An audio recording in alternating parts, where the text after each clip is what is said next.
Last night, Blake Lively broke her silence regarding the Justin Baldoni drama, appearing on Late Night with Seth Meyers.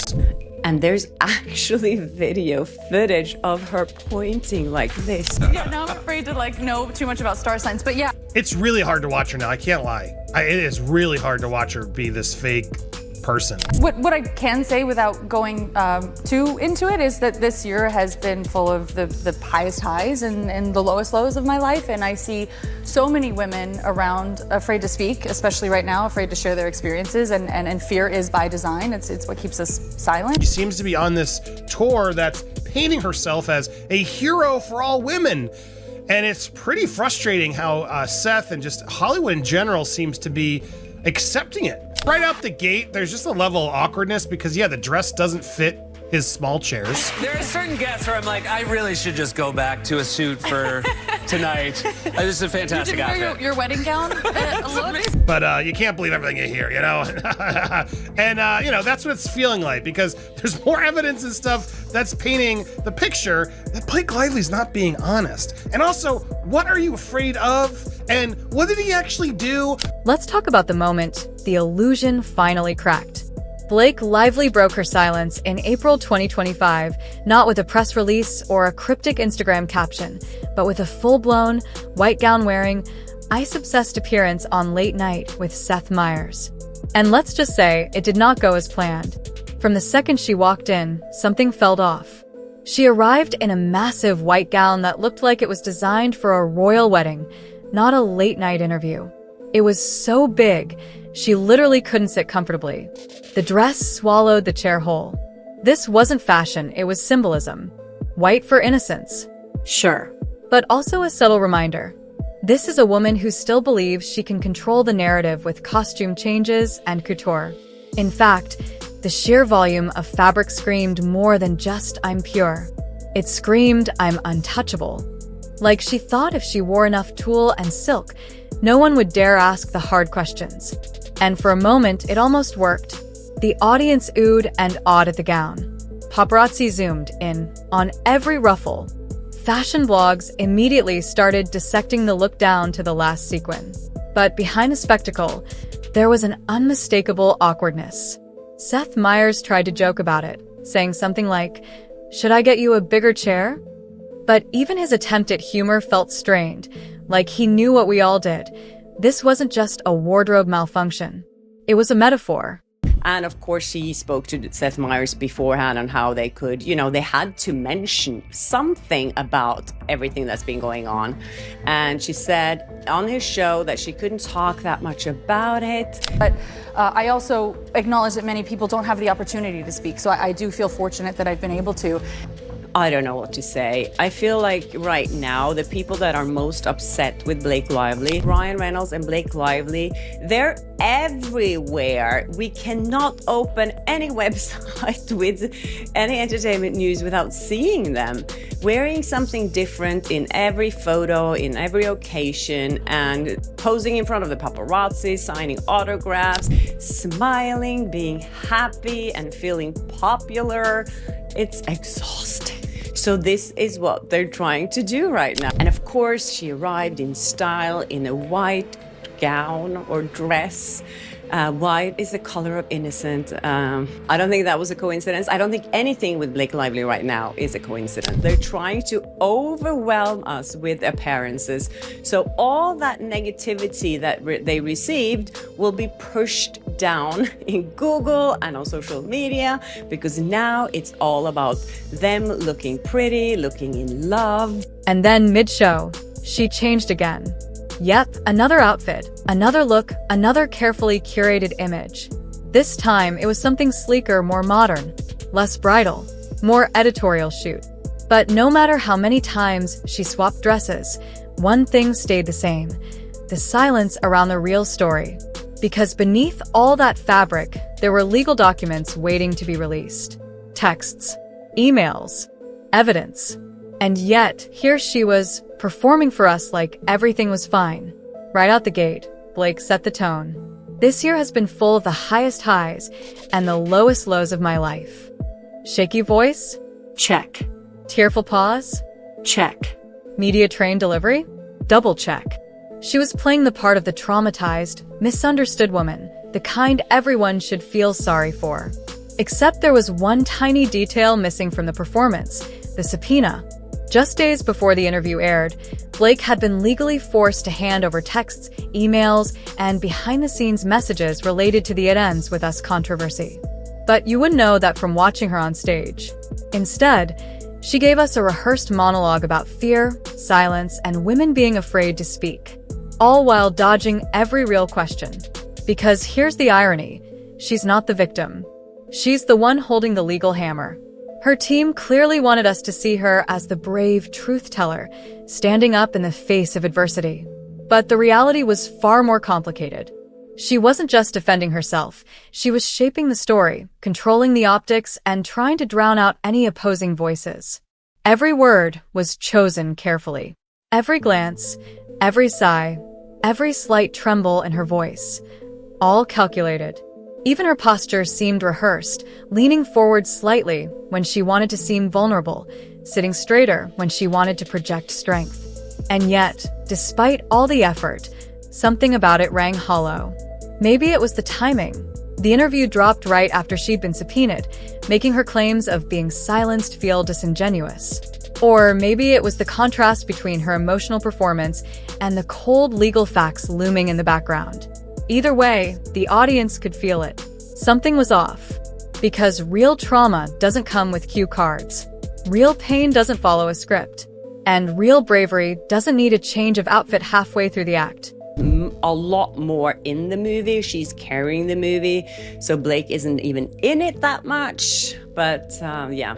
Stop. Seattle Times is saying the plot is a mess and the runtime is overlong. The Guardian says another simple favor drops threads and drags on, but survives on its self-assured baseline pleasures to know what's going on. The clips I've seen, it just reminds me that Blake Lively is not a great actress, and apparently Anna Kendrick is a lot more in the movie. The whole thing is just starts awkward out the gate, and shows just admits to how controlling this couple actually is. Emily is a changed woman in this movie. She drinks martinis with ice. That's very exciting. Which is a big deal. That is a big deal. If you saw the first one, you'd understand why. She has beef with ice. Yes, it's like yeah. Do you in life have beef with ice? No, I love ice. Yeah, I like ice too. in my milk. I think the first time we got an ice machine in a refrigerator. Anyway, they go on a whole monologue about ice.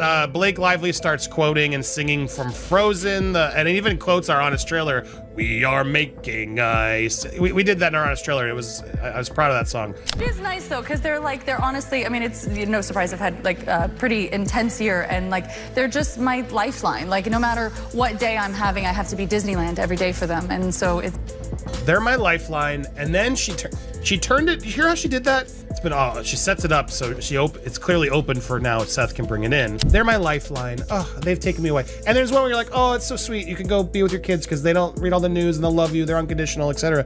But then she's like, it's like I have to pretend to go into Disneyland every day. Oh, it's such a chore for me. It is so hard. It is so hard for me, people. Oh. Will you please give me more empathy? Because it's so hard being Blake Lively right now, having to go to my nannies and everybody and all these trips where clearly my kids aren't here. And it's the women who have had the ability to use their voice that's kept me strong and helped me in my belief in my fight for the world to be safer for women and girls. It's a pretty simple thing, but nothing. Thank you. It's true. Even before the interview aired, outlets like Page Six and the Daily Mail were already publishing glowing puff pieces. Not after. Before. That's not journalism. That's propaganda. It was clear this wasn't a spontaneous interview. It was a full-scale media rollout. Carefully timed headlines, pre-approved quotes, and even a few emotional sound bites slipped into the mix. They weren't reporting the truth. They were planting the narrative. And yet, the public saw through it. Because nothing screams desperation like having to flood the internet with fake positivity before anyone's even seen the footage. This wasn't just spin, it was an all-out psychological operation. The kind usually reserved for politicians in damage control or corporations trying to bury scandals. Blake's team didn't just leak stories, they weaponized them. Every article was strategically placed like dominoes, designed to fall exactly when needed. But here's the problem. People are smarter than that. They can smell manipulation from a mile away. And when you start feeding the press before the cameras even roll, it doesn't look like transparency. It looks like fear. Blake and Ryan have been everywhere lately. Red carpets, talk shows, casual paparazzi moments where they just happen to be signing autographs. It's not PR anymore, it's saturation. They're trying to drown out the noise with more noise. More smiles. More outfits. More look at how happy we are. And don't forget the billboard. Yes, right outside their New York apartment, someone just coincidentally put up a poster for another simple favor, directly facing their window. So every time Blake opens the curtains, she gets a little ego boost. It's not self-promotion. It's self-worship. This isn't just about visibility, it's about dominance. They want their faces so deeply embedded in the public eye that no one has space to question anything else. No room for doubt. No chance to think. Just constant reminders. Look at us. Look how strong we are. Look how glamorous our pain is. It's exhausting. And that's the point. You wear people down until they stop fighting back. Until they start rooting for you, not because you deserve it, but because you never shut up about needing support. Speaking of another simple favor, the movie flopped so hard that IMDb had to remove the reviews. 1-star ratings flooded in so fast, the site had to delay displaying audience scores. Critics didn't hold back either. The Seattle Times called the plot a mess. The Guardian said it dragged on and dropped threads. And the Washington Post gave it a rare 1-star rating. But Blake? She kept smiling, kept changing clothes, and kept pretending none of it mattered. Because for her, this isn't about art. It's about optics. And if you can't win with talent, you win with volume. Let's be real. This wasn't supposed to be a cinematic masterpiece. It was supposed to be a distraction. A shiny object to wave in front of the public while the legal storm brewed behind the scenes. But even that backfired. Because no amount of red carpet glam or scripted interviews could make people enjoy a film that felt like watching paint dry in slow motion. Audiences didn't just hate the movie. They rejected the entire vibe. The forced humor. The clunky dialogue. The awkward cameos. And most of all, they rejected her. The woman who tried to sell herself as a feminist icon while delivering a performance so flat it made cardboard look dynamic.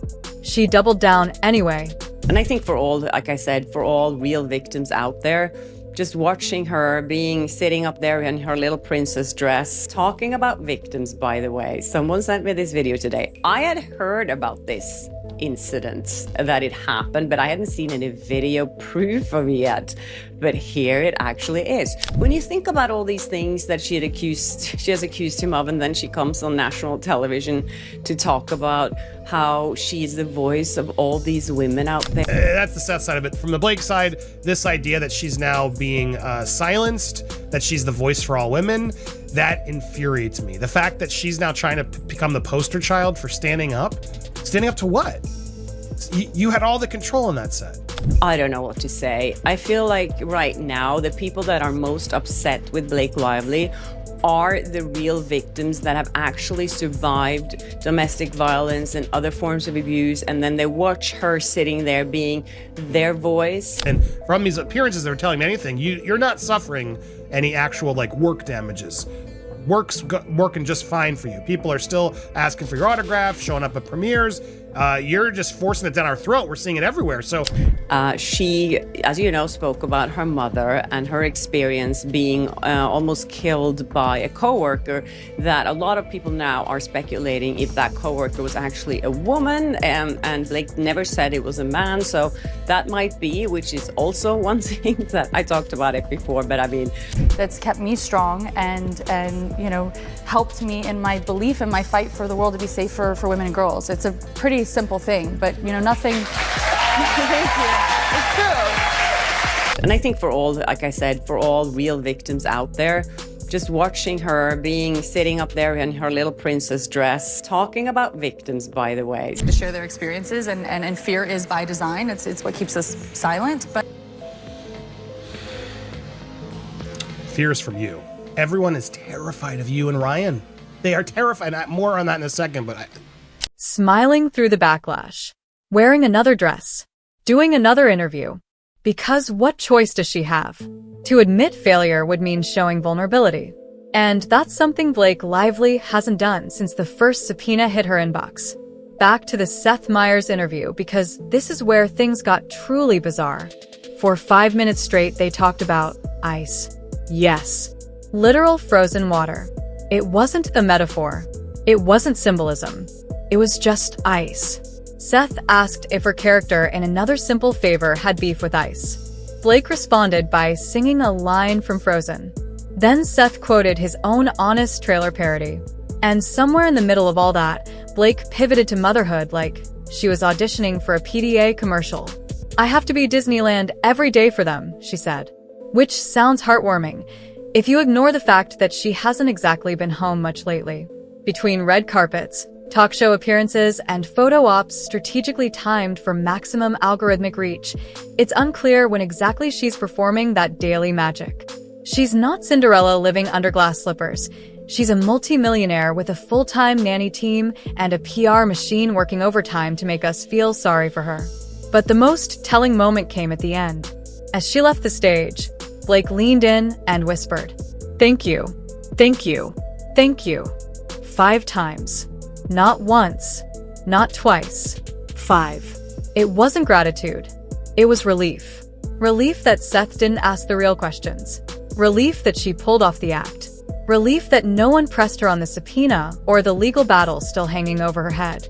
It was the sound of someone realizing how close they came to being exposed, and how lucky they were that the host chose laughter over litigation. This is, a late night comedy show, but he's making it clear at the gate, like, I don't know all the details, but I don't know the details. Just, hello, audience, I don't know all the details, but. I'm thrilled you're not doing Weekend Update right now, because you would be quite informed, so it's good, yeah. Hard to see what you're really suffering through, because if anybody's suffering, it's clearly the guy who's now lost his agency, his jobs, isn't out there doing anything. That's the one who's clearly losing things based on your ridiculous accusations. I think there's something with birthdays. Okay. She's the funniest person in the world, but she will definitely rule the world with authoritarian leadership. Well, that's something to look forward to. I wonder where she got that from. I wonder where she got that from. She will rule the world with authoritarian, you heard her, a leadership. Like I said, for all real victims out there, just watching her sitting up there in her little princess dress, talking about victims, by the way. Everyone seems to have a problem with you. Do you have a problem with ice? Would have been funny. Really, I really like ice too. in my milk. I think the first time we got an ice machine in a refrigerator. Anyway, they go on a whole monologue about ice. Blake Lively starts quoting and singing from Frozen, and it even quotes our honest trailer, "We are making ice." She's so happy that she has this voice. And the worst part was that the audience was really applauding her. Can you imagine being Justin Baldoni and seeing something like that? And it's the women who have had the ability to use their voice. Watch this. Thank you. Thank you. Thank you. Did you catch that at the end? Thank you. Thank you. Thank you. Thank you. Thank you. For real. Thank you so much. Thank you for not screwing me over and making this worse for me. Were I to ask you about it? The reality is he is. The beginning of his show, A Closer Look, he talks about all sorts of entertainment stories, everything. Of course he knows. He's just saying that, Blake, to get away with being nice to you. Is how I see that, which is very telling. It was not funny or engaging, is the reality. Even taking away the drama, it was a very mediocre, bland talk show appearance. And the drama clearly makes it more interesting. There's a curiosity factor, etc. And Seth is definitely doing her the solid of playing softball. It started based on bringing up her daughters. Your daughters ever criticize your outfits? Oh, yeah. No, one of my daughters has the same birthday as Napoleon and Jennifer Lawrence. So if you imagine those two blended. Is that how it works? Is that how birthdays work? You blend? I think so. I don't know. I don't know. And Seth is definitely doing her the solid of playing softball, is what he's doing here. So plenty of people are gonna be annoyed by him, but he's doing his job. This is what he does. He's getting ratings. He needs ratings. Now, let's talk about the actual allegations. Because for all the drama, the accusations against Justin Baldoni are shockingly minor. He complimented her scent. He kissed her after she bit his lip. That's it. There's no harassment, no abuse, no crime. Just a mutual moment that apparently went south. No threats, no coercion, no evidence of misconduct beyond what could fit into a messy text thread. And yet, Blake positioned herself next to real survivors of domestic violence and systemic abuse, which makes people angry, especially those who have lived through real trauma. They're calling her out for turning pain into performance, for using survivor stories to mask what this really is, a power play disguised as empowerment. She's not standing up for women. She's weaponizing their pain to take down someone who can't fight back. And that's not activism. That's exploitation dressed in pearls and designer heels. Then there's the Time 100 speech. Blake stood in front of the elite and tearfully recounted her mother's near-death experience, allegedly at the hands of a coworker. A powerful moment, sure. But here's the twist. She never specified the gender of the attacker. So now people are asking, was it a man? Or was it a woman? And why does that matter? Because if it was a woman, it completely undercuts the gendered victimhood narrative she's built her campaign around. Suddenly, it's not about men silencing women. It's about rewriting history to fit a story. And that's not feminism. That's manipulation. Because if the person who nearly killed her mother was another woman, then her entire message about male oppression crumbles. It becomes less about systemic injustice and more about personal vendettas. And that doesn't inspire solidarity. It inspires suspicion. Why would she leave out such a critical detail unless she knew it would weaken her brand? Meanwhile, Ryan Reynolds is out here making things worse. At Green Day's Walk of Fame ceremony, he showed up uninvited, stole the mic, and gave a speech longer than the honorees themselves. His connection to the band? He used one of their songs in Deadpool and Wolverine. That's it.